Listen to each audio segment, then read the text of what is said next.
नमस्कार, आप देख रहे हैं कालचक्र में आपके साथ पूजा राठौर शर्मा और मेरे साथ हैं प्रश्न कुंडली विशेषज्ञ पंडित सुरेश पांडे जी। पंडित जी, आपका बहुत बहुत स्वागत। धन्यवाद। खुलेगी किस्मत, भरेगा भंडार, मिलेगी शोहरत, बढ़ेगा प्यार, होगी तरक्की और बढ़ेगा कारोबार। 8 शुभ काम बनाएंगे बिगड़े काम।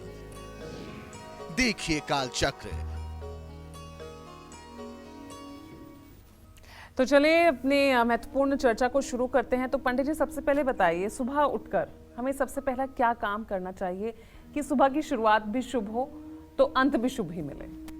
देखो पूजा, ऐसा है, साफ साफ बात मैं अपने दर्शकों को भी ये बार बार बताता हूँ, कहता हूँ कि आदमी की जो रहनी होती है, रहनी मतलब समझ रहे हो ना, रहनी मतलब कि रहन सहन का तरीका। हाँ जी। उसको कहते हैं रहनी।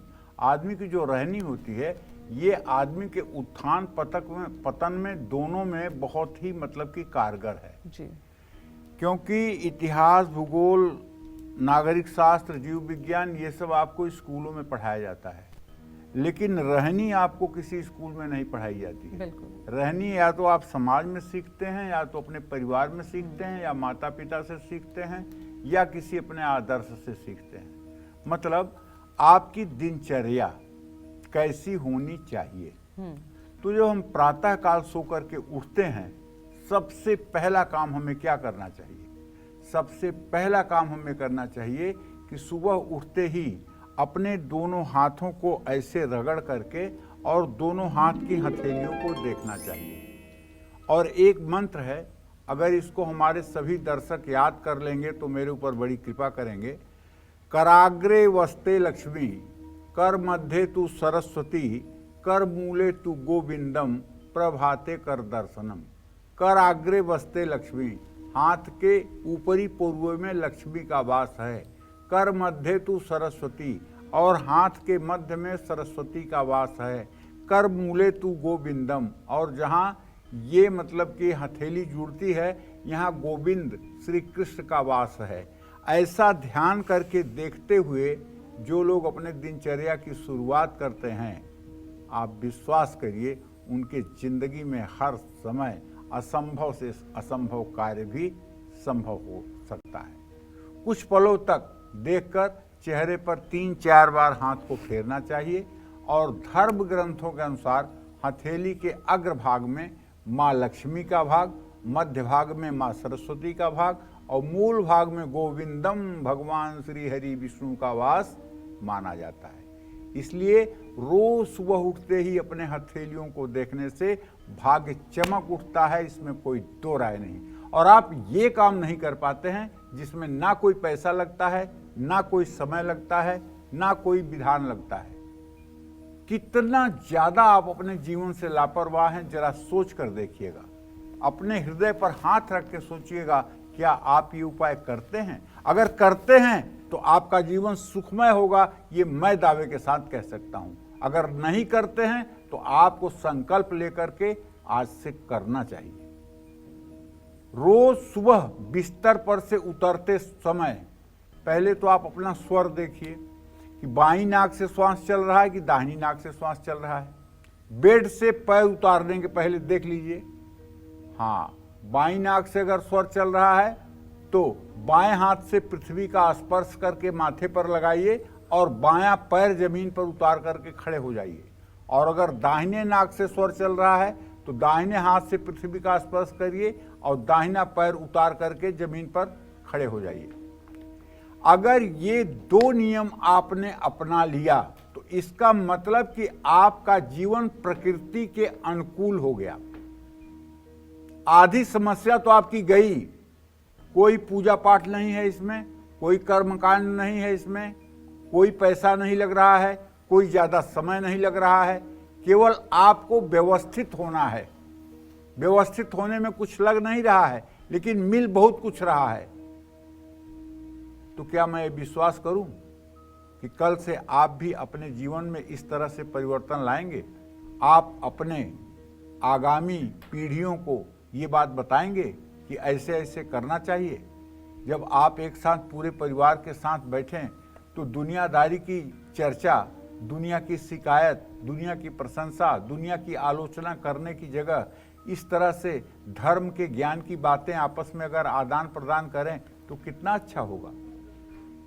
तो मैं चाहता हूं कि हमारे सभी दर्शक एक आदर्श जीवन जिएं और उनको देख करके लोगों को लगे कि इस आदमी के अंदर कोई तो विशिष्टता है जिसके कारण ये आदमी दुख सुख में हर समय एक जैसा बना रहता है। भाग्य का सही समय पर साथ पाने के लिए और सभी मनोकामनाओं को पूरा करने के लिए और ऐसे कौन से शुभ काम करने चाहिए ये मैं आपको बताऊंगा। लेकिन आज का टॉपिक बहुत इंटरेस्टेड है और ये हमारे जीवन के उत्थान पतन से जुड़ा हुआ है, इसलिए इसको गंभीरता से देखना चाहिए, समझना चाहिए, अपने रहनी में उतारना चाहिए और अपने आगे आने वाली पीढ़ियों को भी बताना चाहिए। जय मां विंध्यवासिनी। तो देखिए, बहुत ही महत्वपूर्ण चर्चा चल रही है, आगे बढ़ेंगे उसमें, लेकिन उससे पहले आइए बात कर लेते हैं अब राशियों की। मेष राशि का राशिफल जानते हैं सबसे पहले। आज उनकी आर्थिक स्थिति कैसी रहेगी, कामकाज, रिश्ते और सेहत क्या आज रहने वाला है, साथ ही इनके लिए क्या है आज का उपाय, शुभ अंक और शुभ रंग, आइए देखते हैं। देखिए, मेष राशि में बृहस्पति की स्थिति बनी हुई है और इस समय अगर देखा जाए तो चंद्रमा आय स्थान में है और चतुर्थ भाव का स्वामी चंद्रमा आय स्थान में है। इसका मतलब कि अगर आप ब्रोकरशिप करते हैं, अगर आप प्रॉपर्टी बेचवाते खरीदवाते हैं, प्रॉपर्टी की डीलिंग का काम आपका है, तो निश्चित रूप से आज कोई बड़ी डील आपके हाथ लगेगी और आपको धन लाभ होगा, इसमें कोई संदेह नहीं है।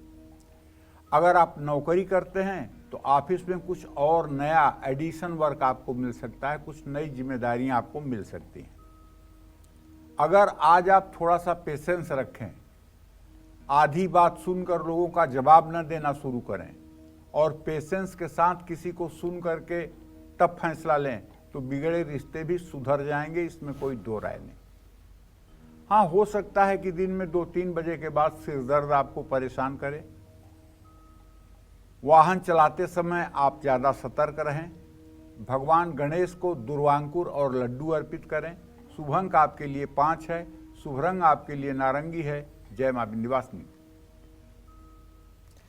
चलिए, तो अब चर्चा में आगे बढ़ते हैं और पंडित जी से जानते हैं वो दूसरा शुभ काम जो आपके दुर्भाग्य को सौभाग्य में बदल सकता है। क्योंकि पंडित जी, हम लगातार बात कर रहे हैं दिनचर्या को लेकर। मैं इस बीच आपसे मैं आगे बढ़ूंगी, लेकिन एक कॉलर हमारे साथ जुड़ी हुई हैं, काल चक्र दर्शक है हमारे साथ, कोमल सुल्तानपुर से। तो कोमल जी, पहले आप सवाल पूछिए। हाँ पंडित जी, नमस्ते। खुश रहो बेटा। पंडित जी, मैं अपने पापा के बारे में, छोटी बहन के बारे में जानना चाहती हूँ। जी। पंडित जी, मेरे बाबा मरने से पहले वसीयत करके गए थे, तो जिनके बेटे होंगे उन्हीं को मिलेगा अधिकार। तो मेरे पापा के बेटे नहीं है और उनको इससे मुकदमा चल रहा है, तो सर वो मुकदमा जीत जाएंगे कि नहीं? उनका डेट ऑफ बर्थ है 11/11/2007, दिन रविवार, रात को 1 बजे। किसका डेट ऑफ बर्थ है? कोमल तिवारी का, मेरी छोटी बहन। कोमल बोल रही हो ना? जी। अच्छा, तो तुम्हें तुम्हारे पिता के मतलब कि जमीन के बारे में प्रश्न करना है? जी, मतलब उन मुकदमा जीत जाएंगे कि नहीं, उनके संतान होगी कि नहीं? मुकदमा भी जीतेंगे, संतान भी होगी, दोनों योग बना हुआ है, लेकिन कुछ समय लगेगा। हो सकता है कि ये समय 2025 तक का भी हो।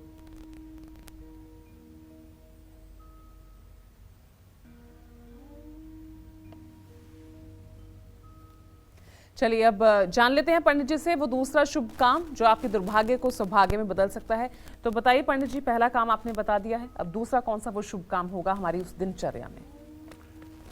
देखो, ऐसा है, छोटी छोटी बातों को आप ध्यान दीजिए।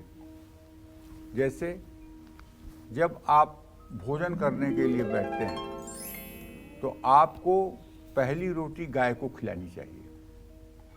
अगर आपको गाय को नहीं खिला सकते हैं तो पहली रोटी एक प्लेट में निकाल करके रख दीजिए गौ माता के नाम से, गौ का ध्यान करते हुए। और जब आप घर के बाहर कहीं जाने लगें तो उस रोटी को साथ में लेते जाएं, जहां आपको गाय मिले उसको खिला दें। क्योंकि हमारे धर्म ग्रंथों में ये कहा गया है कि गाय में 33 कोटि देवी देवताओं का वास माना गया है और गाय में सुरभि नाम की लक्ष्मी भी होती है। 8 प्रकार की लक्ष्मी होती है, जिसमें सुरभि लक्ष्मी जो होती हैं वो गाय में ही निवास करती है।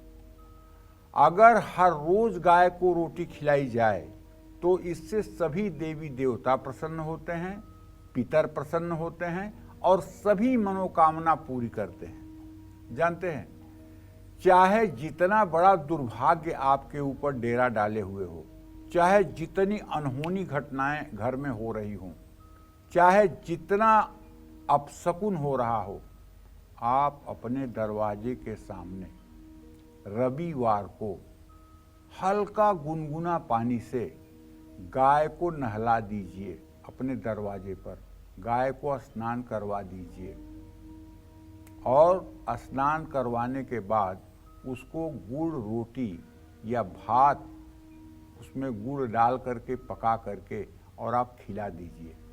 ये उपाय आप 5 रविवार करके देखिए। चाहे जितना बड़ा दुर्भाग्य आपका होगा, वो गाय के शरीर से गिरा हुआ पानी उस धरती पर वहां के दुर्भाग्य को जला करके खाक कर देगा और आपके सौभाग्य का उदय होगा। चाहे जितना बड़ा दुर्भाग्य आपका पीछा कर रहा होगा, उससे आपको मुक्ति मिलेगी। लेकिन ये विडंबना है कि शहरों में रहने वाले लोग ये उपाय नहीं कर सकते। अगर नहीं कर सकते तो ये उपाय उन्हें जाकर के किसी गौशाला में रविवार को करना चाहिए और कोई ऐसा बर्तन ले जाना चाहिए जिसमें गाय के शरीर से गिरता हुआ पानी थोड़ा सा आप ले लें और उसे किसी शीशी बोतल में बंद करके ले आएं और अपने घर में उस पानी को छिड़क दें। 5 रविवार अगर ये उपाय आप कर दें तो निश्चित रूप से आपके घर से भी दुर्भाग्य दूर हो जाएगा। भाग्य साथ नहीं दे रहा है तो हर रोज चींटियों को शक्कर मिला हुआ आटा खिलाएं। अगर चींटियां आपको नहीं मिल रही हैं तो किसी पीपल के पेड़ के नीचे आप चले जाइए, वहां आप आटा और चीनी का मिक्सचर जो है उसे आप वहां डाल दीजिए, वहां चींटियां पहुंच जाएंगी। ये उपाय कोई ना तो महंगे हैं, ना तो बहुत आपका समय लगता है और ना तो इसमें कोई ऐसी झंझट है जिसे आपको करने में दिक्कत हो। ये सनातन धर्म के सब उपाय हैं जिन्हें करना, हमारे यहाँ गौ सेवा को तो बहुत बड़ी सेवा मानी गई है। लेकिन आज मेट्रो सिटी में रहने वाले लोग अपने रहने के लिए जब परेशान हैं तो गाय कैसे पालेंगे। लेकिन गांव में जो 70% आबादी गांव में रहती है, उनके लिए तो ये सौभाग्य का समय है ना, वो तो इसका लाभ उठा सकते हैं ना। तो देखिए, घर से नकारात्मक ऊर्जा और वास्तु दोष दूर करने के लिए हमें कौन सा शुभ कार्य हर रोज करना चाहिए, ये भी मैं आपको बताऊंगा बस थोड़ी देर में। जय मां विंध्यवासिनी। और चलिए अब बात कर लेते हैं वृषभ राशि की और देखते हैं आखिर इनकी कैसी रहेगी आर्थिक स्थिति, कामकाज, रिश्ते और सेहत, और इनके लिए क्या है आज का उपाय, शुभ अंक और शुभ रंग। आपके व्यय भाव में बृहस्पति विराजमान है। बृहस्पति धर्म के देवता हैं, इसलिए आपका खर्च धार्मिक होगा। आज आप धार्मिक कार्यों में धन खर्च करेंगे। नौकरी में तरक्की हो सकती है। दाम्पत्य जीवन में खुशियां लौटेंगी। मां के स्वास्थ्य का ध्यान रखें। पैसों का लेन देन सावधानी से करें। जरूरतमंद को भोजन कराएं।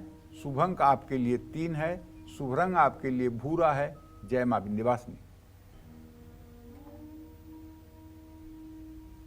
चलिए इस बीच कालचक्र दर्शक जुड़ गए हैं रेनू फरीदाबाद से। सवाल पूछिए रेनू जी। हाँ जी, नमस्ते पंडित जी। हाँ, सदा सुखी रहिए। पंडित जी, मेरे 2 सवाल हैं। एक मेरे बेटे के लिए है। बेटे का नाम नितिन चौहान और 26 साल उसकी उम्र है। और पति के लिए पंडित जी, ना कोई घर है ना कोई कर्जा है, बिजनेस भी ठीक नहीं है, क्या करें आर्थिक स्थिति ठीक हो जाए। देखिए रेणु जी, ऐसा है, आपके पुत्र भाव का स्वामी शनि है और उससे भाग्य भाव का स्वामी शुक्र है। शनि और शुक्र दोनों की सदाष्टक योग की स्थिति है। बेटा आपका 26 साल का जरूर हो गया है, लेकिन जितना अच्छा भाग्योदय इसका होना चाहिए अभी इसका भाग्योदय नहीं हुआ है। इसका भाग्योदय होने में जहाँ तक मुझे लग रहा है कि फरवरी तक का समय लगेगा। फरवरी के बाद ये लड़का निश्चित रूप से ऊंचाई प्राप्त करेगा और घर की परिस्थितियों को बदलेगा। आपने जहाँ तक अपने पति के बारे में प्रश्न किया है तो रेणु जी बताना चाहूँगा कि ये आपका प्रश्न लग्न से सप्तम भाव का स्वामी मंगल अस्त है। आपके पति में पहली बात तो महत्वाकांक्षा की कमी है, दूसरी बात यह है कि साहस से किसी कार्य को करना नहीं चाहते हैं और थोड़े से में संतुष्ट रहना चाहते हैं। ये अगर रोज़ 10 बार हनुमान चालीसा का पाठ करें और ये नियम अगर ये बना लें तो ज़्यादा से ज़्यादा 1 साल के अंदर इनकी ज़िंदगी बदल जाएगी, शेष बचा हुआ जीवन साकार हो जाएगा, इसमें कोई दो राय नहीं। इन्हें मंगल की उपासना करनी चाहिए। जय मां विंध्यवासिनी। चलिए, तो पंडित जी अब वो तीसरा काम बताइए जो हमें अपनी दिनचर्या में शामिल करना चाहिए ताकि सभी देवी देवताओं का आशीर्वाद हमें मिले और हमारा घर परिवार सब सुख संपन्न हो जाए। देखो, ऐसा है कि हर रोज अपने मुख्य द्वार के सामने, अब ये काम महिलाओं के लिए है, अब ये मत कहिएगा कि महिलाओं को ही सारा काम आप बता देते हैं, ये काम महिलाओं के लिए है। हर रोज अपने मुख्य द्वार के सामने रंगोली बनाना चाहिए। हमने महाराष्ट्र में देखा है कि हर घर के सामने, छोटे छोटे घरों को भी देखा है ना, जिसमें जो पर्सनल घर हैं, फ्लैट की बात नहीं कर रहा हूँ, जो पर्सनल घर हैं उनके सामने महिलाएं सुबह उठ करके और गोबर से दरवाजे को लीप करके और वहाँ रंगोलियाँ बनाती हैं। अब तो रंगोली बनाने के लिए वो फ्रेम आ गए हैं, उन फ्रेमों पे कलर अगर आप लगा दीजिए तो रंगोली बन जाती है। तो बड़े आसानी से रंगोली बन रही है। पहले तो हाथ से कलाकारी करनी पड़ती थी और आज इतना तकनीकी विकास हो गया है कि रंगोली के वो छोटे छोटे मतलब कि जो है नमूने आते हैं, उनको आप ज़मीन पे रख करके और कोई कलर, जिस कलर से आप रंगोली बनाना चाहते हैं उस कलर को उस पर लगा दीजिए तो नीचे रंगोली छप जाती है 1 मिनट के अंदर। तो आपको अपने घर के मुख्य द्वार के सामने, जैसे मान लीजिए आप फ्लैट में ही रहते हैं, कोई बात नहीं, तो फ्लैट में जैसे आप लिफ्ट से निकलते हैं तो अपने दरवाजे में घुसते हैं ना, तो जहां आपका फुट मैट रखा जाता है, जहां आप अपना फुट मैट रखते हैं उसके ठीक आगे रंगोली बना दीजिए। रंगोली बनाने से घर से वास्तु दोष खत्म होता है और घर में प्रवेश करने वाले लोगों के अंदर पॉजिटिविटी आती है, सकारात्मक ऊर्जा प्रवेश करती है, घर से नकारात्मक ऊर्जा दूर होती है।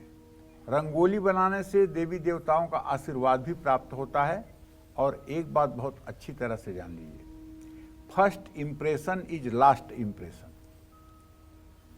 अगर आपके यहाँ कोई आ रहा है तो दरवाजे पर पहुंच करके ही वो आधे से ज़्यादा आपके बारे में मूल्यांकन कर लेगा।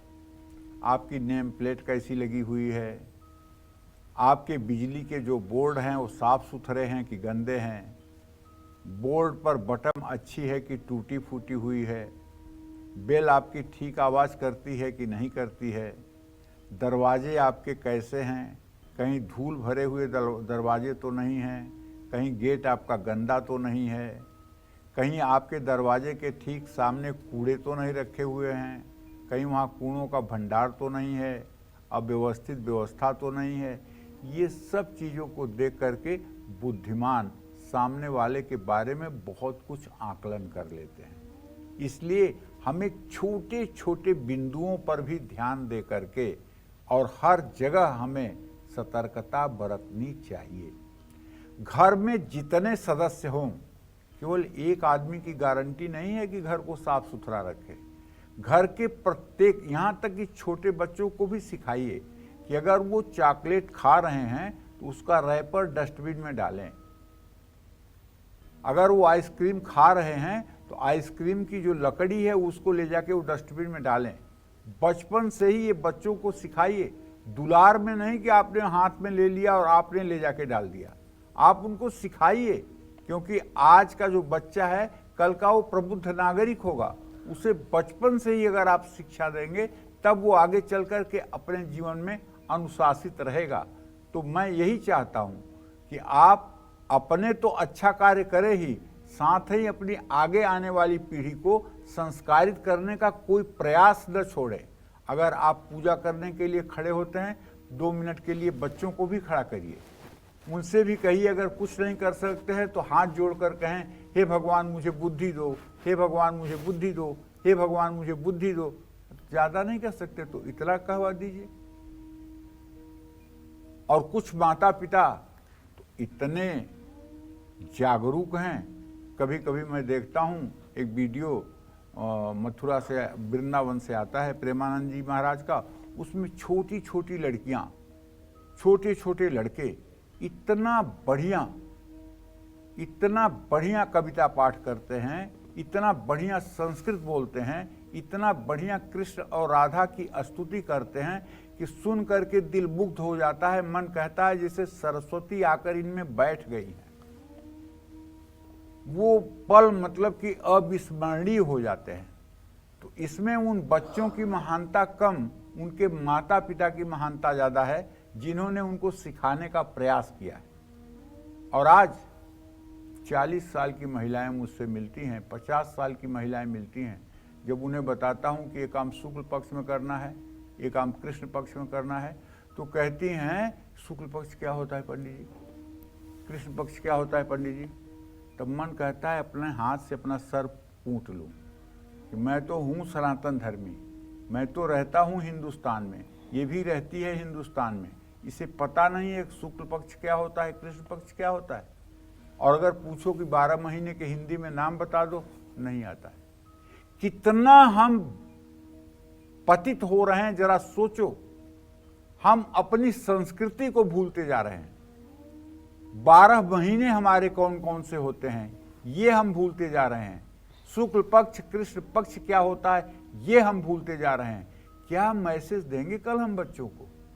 कौन सा भारत बनाने जा रहे हैं हम? किस भारत का निर्माण करने जा रहे हैं हम? चांद पर पहुंच गए, बड़ी अच्छी बात है, लेकिन आप कहां पहुंच रहे हैं? इसलिए देखिए, समस्त महिलाओं को घर की जो धर्म की मेरुदंड होती है ना, वो महिलाएं ही होती हैं। अगर महिलाएं ना हों तो मैं दावे के साथ कह सकता हूं यहां भक्ति और धर्म 1 मिनट श्वास नहीं ले सकता है।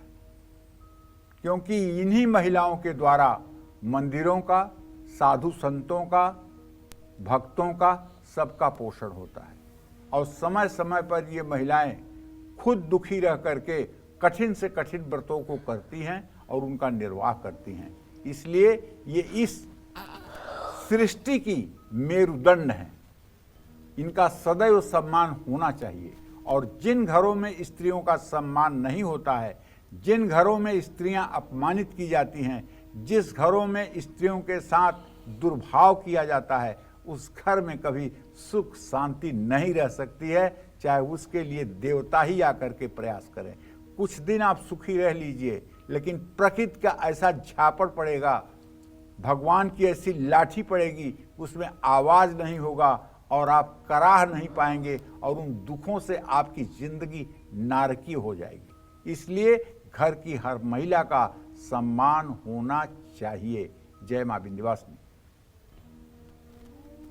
चलिए, इस बीच हमारे साथ कालचक्र दर्शक जुड़ गए हैं। अमित हैं ठाणे से। अमित, पूछिए सवाल। हेलो, हाँ, मेरा नाम अमित है, थाने से बात कर रहा हूँ जी। नमस्ते गुरुजी। खुश रहो बेटा। हाँ गुरुजी, मेरा बर्थडे है 25 जून 1978। जी जी। जन्म समय है 4:50 शाम के, और जन्मस्थल है बॉम्बे। जी। मुझे है ना, मुझे मेरे करियर के बारे में पूछना है। मतलब मेरा करियर कभी भी है ना, मतलब हर 6 महीने में 7 महीने में जॉब छूट जाती है और बार बार फिर पैसों की किल्लत आ जाती है, फिर लोन पे फिर लेना पड़ता है, तो बहुत कर्ज में हूँ। 4 साल पहले एक घर भी लिया था लोन पे, लेकिन अभी तो वो पूरा नहीं हो पाया, सिर्फ EMI तो जा रहा है। तो आगे जाके मेरी मतलब फाइनेंशियल कंडीशन कैसे रहेगी वो मुझे जानना था। तो अभी भी है ना, मैं जिस कंपनी में काम कर रहा हूँ वहाँ पे भी ऐसा श्योर नहीं है कि मैं यहाँ पे टिक पाऊंगा कि नहीं। देखो अमित, सही बात यह है कि अब आप 45 साल के हो गए हो और प्रश्न के अनुसार मैं देख पा रहा हूँ कि आपका भाग्येश बृहस्पति और मंगल परस्पर 6ठे 8वें हैं। भाग्य आपका बिल्कुल साथ नहीं दे रहा है, किसी तरह से आपकी आजीविका चल रही है, उसके पीछे जो मैं कारण समझ पा रहा हूँ, वो कारण ये समझ पा रहा हूँ कि आपका व्यक्तित्व जो है वो जितनी अच्छाई होनी चाहिए उतनी अच्छाई नहीं है। एक तो आपके अंदर एम्बिशन की कमी है, महत्वाकांक्षा की कमी है, और दूसरी बात, छोटी छोटी बातों पर आप अलर्ट नहीं रहते हैं, लापरवाही कर जाते हैं। अगर आप चाहते हैं कि आपका जीवन सचमुच में अब 45 साल के बाद कभी नीचे की तरफ न जाए, तो आप मेरा कहना लक्ष्मण रेखा मानिएगा।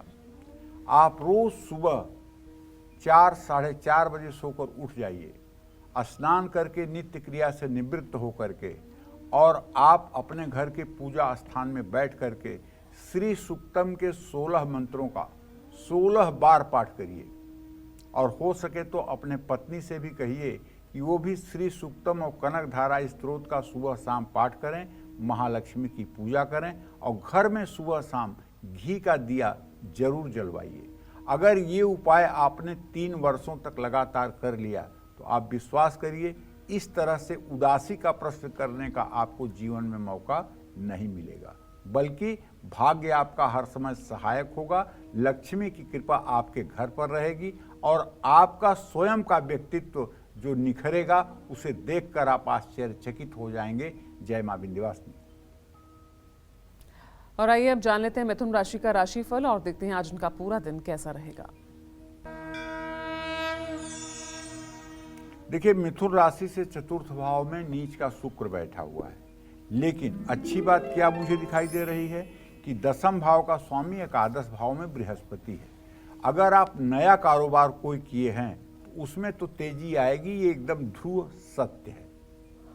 ऑफिस में जहां आप काम करते हैं वहां आपके साथ काम करने वाले लोग आपका साथ देंगे। पारिवारिक विवाद भी खत्म होने वाला है, उसकी भी चिंता मत करें। लेकिन अगर आप डायबिटीज के पेशेंट हैं, शुगर के रोगी हैं, तो अपने खान पान पर ध्यान रखिए। जल्दबाजी में कोई बड़ा फैसला मत लीजिए।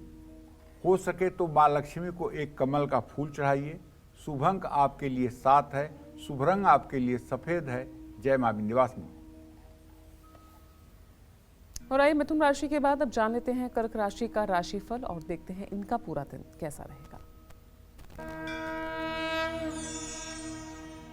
देखिए, आज का आपका ग्रह गोचर अच्छा नहीं है, इसलिए कि आपका राशि स्वामी चंद्रमा इस समय विष योग में मृत्यु भाव में विचरण कर रहा है।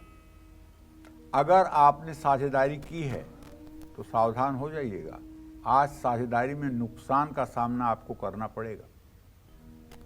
जहाँ तक कामकाज की बात है तो नौकरी में स्थानांतरण का योग भी बन रहा है, और ये स्थानांतरण एक तरह का पनिशमेंट ही होगा, इससे कोई आपको सुख नहीं मिलने वाला है।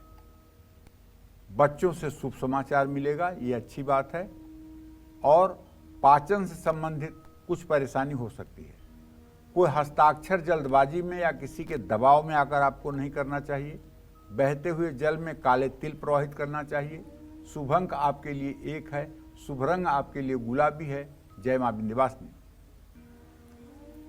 तो आज पंडित सुरेश पांडे जी आपको ऐसे 8 शुभ काम बता रहे हैं जो आपकी हर मनोकामना को पूरा कर सकते हैं, हर मुश्किल को दूर कर सकते हैं। तो चलिए अपनी इसी चर्चा को आगे बढ़ाते हुए बात करते हैं उस चौथे शुभ काम की, जिसे करने से आपके घर और आपकी जिंदगी खुशियों से भर जाएगी। तो पंडित जी बताइए वो कौन सा चौथा शुभ काम है। देखिए, ऐसा है कि सनातन धर्म में जन्म लेने वाला हर बुद्धिमान व्यक्ति जो जरा सा धर्म कर्म में रुचि रखता होगा, उसके लिए कह रहा हूँ, तो वो ये जानता होगा कि सनातन धर्म में 5 देवताओं की पूजा को पंचांग पूजन कहते हैं। ठीक है, 5 देवताओं की पूजा को पंचांग पूजन कहते हैं। तो इसके विषय में भी बात करूंगा, लेकिन हर रोज अच्छी तरह से एक तो घर की साफ सफाई होनी चाहिए, और हर रोज सुबह घर में झाड़ू पोछा होना चाहिए। पानी में थोड़ा सा नमक मिलाकर शनिवार को पोछा लगाने से नकारात्मक ऊर्जा दूर होती है। शाम को भूल करके भी घर में झाड़ू पोछा न लगाएं। घर में लगे मकड़ी के जाले और धूल को अच्छी तरह से साफ करें। घर में कपड़े और बिस्तर फैलाकर ना रखें। घर के बाहर पड़े जूते चप्पल सही ढंग से रखें। इस बात का भी ध्यान दें कि बेड पर बिछी हुई चादरों में सिलवट ना हो। घर और परिवार से बुरी नज़र, नकारात्मक ऊर्जा को दूर करने के लिए और माँ लक्ष्मी की कृपा पाने के लिए कौन से और शुभ कार्य करने चाहिए, ये भी मैं आपको विस्तार से बताऊंगा। ध्यान से देखते रहिए कालचक्र। चलिए अब बात सिंह राशि की कर लेते हैं और देखते हैं आज इनका पूरा दिन कैसा रहेगा।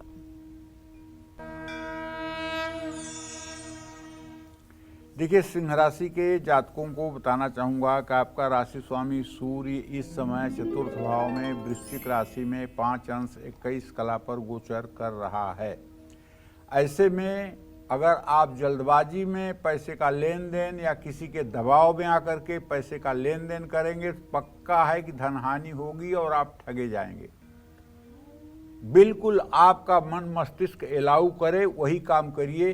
किसी के दबाव में आकर या किसी के संकोच में आकर के या किसी लालच में आकर के पैसे का लेन देन बिल्कुल मत करिएगा, मैं मना कर रहा हूं। और जहां आप नौकरी करते हैं वहां छोटी मोटी किसी बात पर किसी से वाद विवाद न करें। जहां तक रिश्तों की बात है तो परिवार संग घूमने की योजना बना लीजिए और घूमने जाइए, कोई बुराई नहीं है। ज़्यादा भाग दौड़ मत करिए, इससे स्वास्थ्य बिगड़ेगा। किसी से अपनी गुप्त बातें ना बताइए। घर से माता पिता का आशीर्वाद लेकर निकलिए। आपके लिए शुभ अंक 9 है, शुभ रंग गोल्डन है। जय मां विंध्यवासिनी। चलिए इस बीच एक काल चक्र दर्शक और जुड़ गए हैं हमारे साथ। नीलम है गाजीपुर से। नीलम जी सवाल पूछिए। गुरु जी प्रणाम। हाँ, सदा सुखी रहिए नीलम जी। गुरु जी मेरा 4 सवाल है गुरु जी। हेलो, आप जोर से बोलिए और जितना कम सवाल पूछेंगी उतना सटीक उत्तर मिलेगा। जितना ज़्यादा सवाल पूछेंगी उतने सटीक उत्तर की गारंटी नहीं है। गुरु जी मेरे पति का जन्मदिन है 1990 का। गुरु जी वो बहुत परेशान है। उनका नाम राधेश्याम है। ठीक है, मैं आपके पति के बारे में बता देता हूँ। उनका जो है उनके स्वामी शुक्र ग्रह बन रहे हैं और वो शुक्र इस समय नीच राशि में गोचर कर रहा है, इसलिए वो परेशान जरूर हैं, इसमें कोई दो राय नहीं है। लेकिन अगर सुबह सूर्योदय के समय नहा करके और सूर्य को जल देना शुरू कर दें और हो सके तो कम से कम 5 मिनट बैठ करके लक्ष्मी चालीसा और दुर्गा चालीसा का पाठ कर लें तो कुछ दिनों के अंदर उनका भाग्य बदल सकता है, इसमें कोई दो राय नहीं है। जय मां विंध्यवासिनी। चलिए अब चर्चा को आगे बढ़ाते हैं और पंडित जी से जानते हैं वो 5वां काम। आखिर वो कौन सा ऐसा शुभ काम है जो आपके घर से वास्तु दोष को दूर कर सकता है, साथ ही महालक्ष्मी की कृपा भी दिला सकता है। बताइए पंडित जी वो 5वां शुभ काम। देखिए, ऐसा है, भगवान सूर्य, गणेश जी, दुर्गा जी, शिव जी और भगवान विष्णु, ये हमारे सनातन धर्म में पंचदेव कहलाते हैं। कोई भी छोटी से छोटी पूजा हो या बड़े से बड़ा अनुष्ठान हो, सबसे पहले इन्हीं 5 लोगों की पूजा होती है।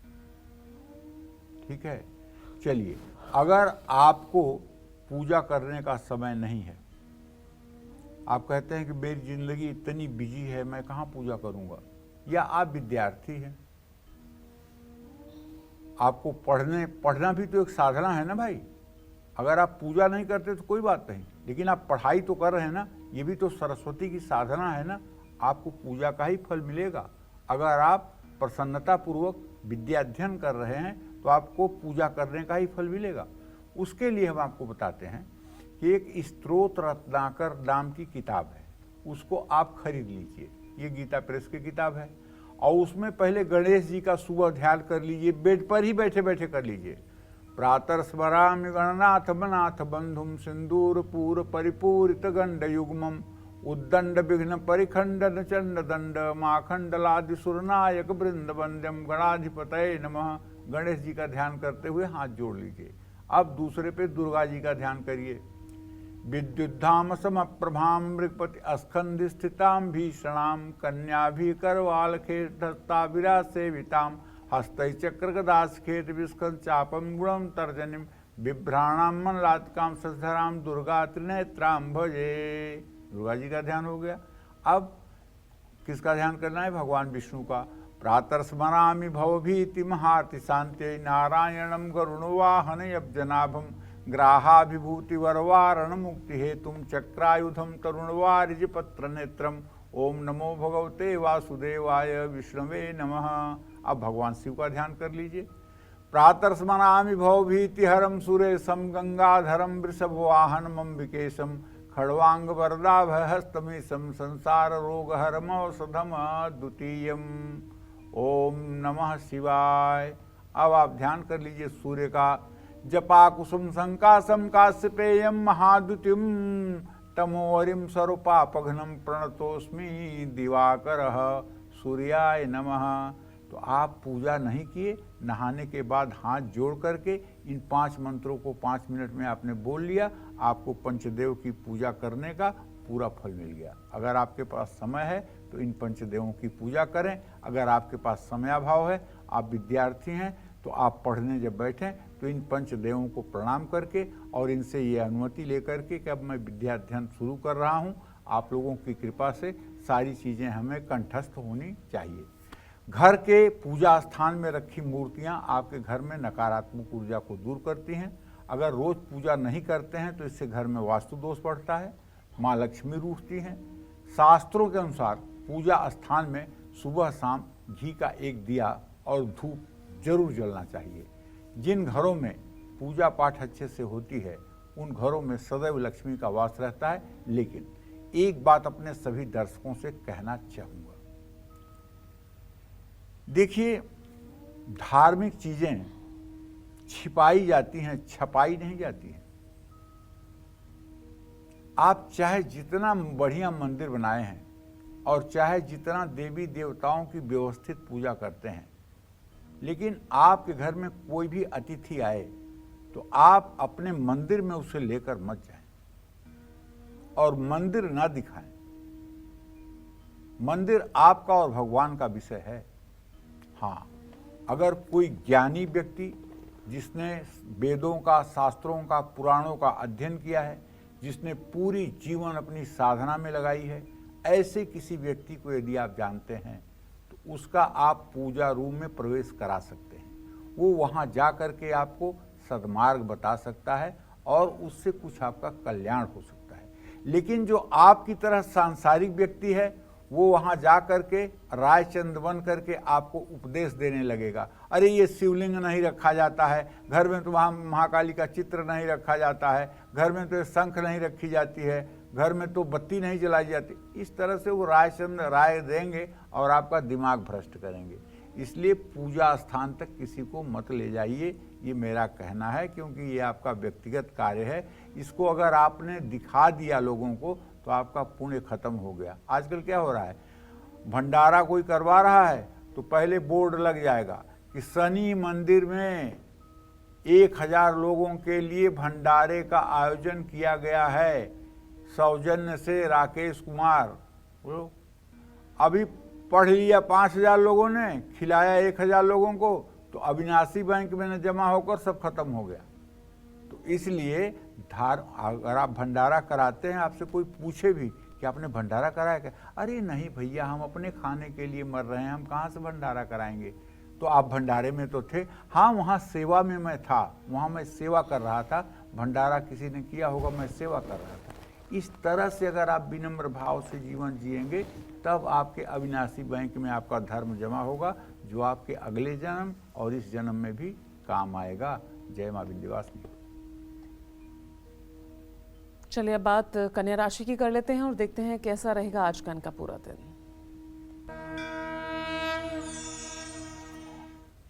देखिए कन्या राशि के जातकों को बताना चाहूँगा कि आपके राशि में शुक्र नीच राशि में बैठा हुआ है और आपके धन भाव में केतु बैठा हुआ है। क्यों ना आपके मतलब जहाँ तक मुझे दिख रहा है कि इस समय जो केतु की स्थिति है वो ये कह रही है कि बीमारियों पर धन खर्च होगा। नई नौकरी के लिए आप आवेदन कर सकते हैं। जीवन साथी से तालमेल बनाए रखिए, घुटनों का दर्द परेशान कर सकता है। नई योजना में निवेश से बचें। दुर्गा मंदिर में घी का दिया जलाएं। शुभ अंक आपके लिए 5 है, शुभ रंग आपके लिए लाल है। जय मां विंध्यवासिनी। तो चलिए पंडित जी से जानते हैं वो कौन सा छठा शुभ काम होगा जो आपको माँ लक्ष्मी संग भोलेनाथ की कृपा दिला सकता है। पंडित जी बताइए इस शुभ छठे कार्य के बारे में। देखिए, अगर आप चाहते हैं कि आपके जीवन में कोई परेशानी न आए, आप पर माँ लक्ष्मी की कृपा हमेशा बनी रहे, तो हर रोज शाम के समय मुख्य द्वार पर आपको एक दियली में, मिट्टी की दियली में लेटी हुई बत्ती डाल करके जरूर दिया जलाना चाहिए सूर्यास्त के समय। इस उपाय को करते समय हमारा भाव होना चाहिए कि यह दीपक देवी लक्ष्मी के स्वागत के लिए है। माने लक्ष्मी जब प्रवेश करेंगी तो उनके स्वागत में ये दीप जल रहा है। शाम के समय महालक्ष्मी पृथ्वी पर भ्रमण करती हैं और जिन घर के मुख्य द्वार पर माँ लक्ष्मी के स्वागत के लिए दिए जलाए जाते हैं वहाँ वो प्रवेश करती हैं। हर रोज सूर्यास्त के बाद शिवलिंग के पास भी एक दिया जलाना चाहिए और खास करके किसी शिवालय में अगर आपने दिया जला दिया तो आपने तो राजसूय यज्ञ कर लिया। शिव पुराण के अनुसार शिवालय में शिवलिंग के पास दीपक जलाने से अक्षय पुण्य की प्राप्ति होती है। शिव जी की प्रसन्नता से धन संबंधी कार्यों में आ रही बाधाएं दूर हो सकती हैं और घर में धन समृद्धि बढ़ सकती है।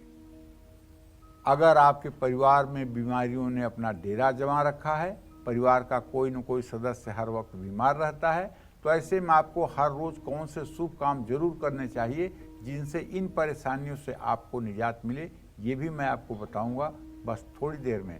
जय मां विंध्यवासिनी। तुला राशि का राशिफल भी जान लेते हैं और देखते हैं आज उनका भाग्य कितना मजबूत है। तुला राशि के जातकों को बताना चाहूंगा कि आपके व्यय भाव में केतु है, धन भाव में सूर्य मंगल बुध की स्थिति बनी हुई है। कोई नई डील अगर आप कर रहे हैं तो उसमें आपको धन लाभ हो सकता है। आपके क्रिएटिविटी की तारीफ होगी, परिवार में मान सम्मान बढ़ेगा। अच्छे स्वास्थ्य के लिए योग और प्राणायाम करें, किसी पर बेवजह ना चिल्लाएं, गाय को रोटी खिलाएं। शुभ अंक आपके लिए 9 है, शुभ रंग आपके लिए पीला है। जय मां विंध्यवासिनी। तो पंडित जी अब वो 7वां कौन सा शुभ कार्य होगा जिसमें हम सभी को अच्छा स्वास्थ्य मिले, हेल्दी फिट रहे? देखिए, चिंता से चतुराई घटे, दुख से घटे शरीर, पाप किए लक्ष्मी घटे, कह गए दास कबीर। अगर आप चिंता हर समय करेंगे तो आपकी बुद्धिमत्ता समाप्त हो जाएगी और अगर आप दुखी रहेंगे तो आपका शरीर गलने लगेगा। पाप कर्म अगर आप कर रहे हैं तो लक्ष्मी रूठ जाएंगी। तो शाम को भूल करके भी सूर्यास्त के समय सोना नहीं चाहिए किसी को भी। शाम को सोने से मां लक्ष्मी रुष्ट होती हैं। लेकिन अगर कोई व्यक्ति बीमार है या वृद्ध है या बालक है तो वो शाम को सो सकता है। शाम के समय सूर्यास्त होने पर एक बार पूरे घर के बल्ब जला देने चाहिए।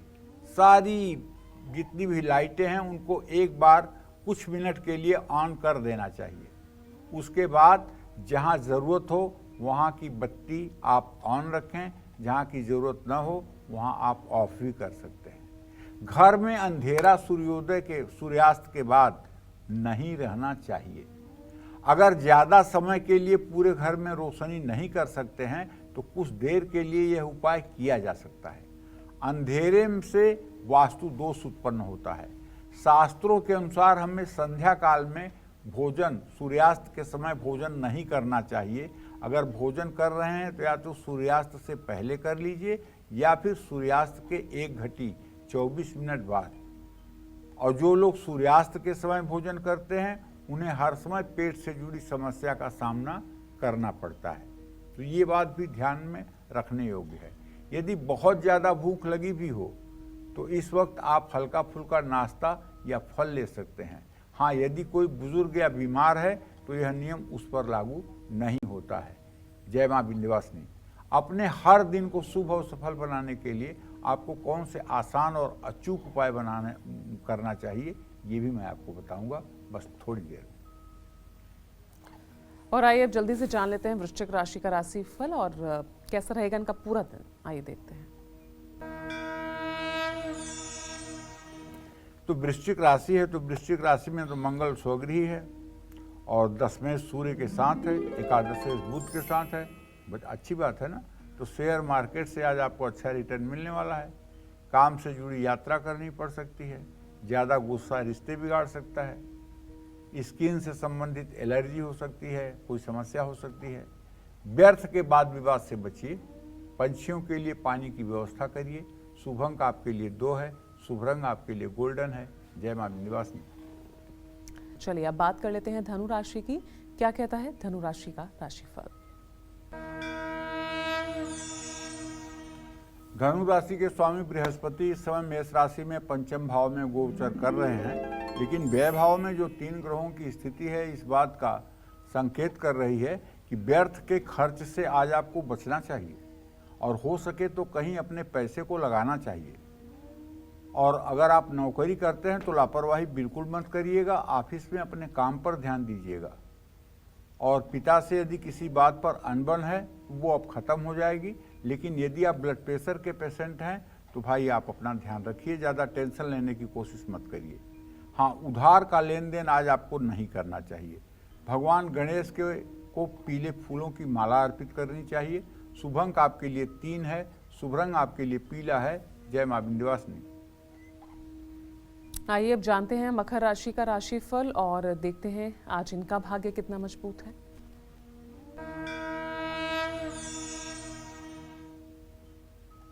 देखिए, मकर राशि के जातकों को बताना चाहूंगा कि आपके द्वितीय भाव में इस समय शनि और चंद्रमा की युति है, जिसलिए कारोबार में धनहानि का योग बना हुआ है।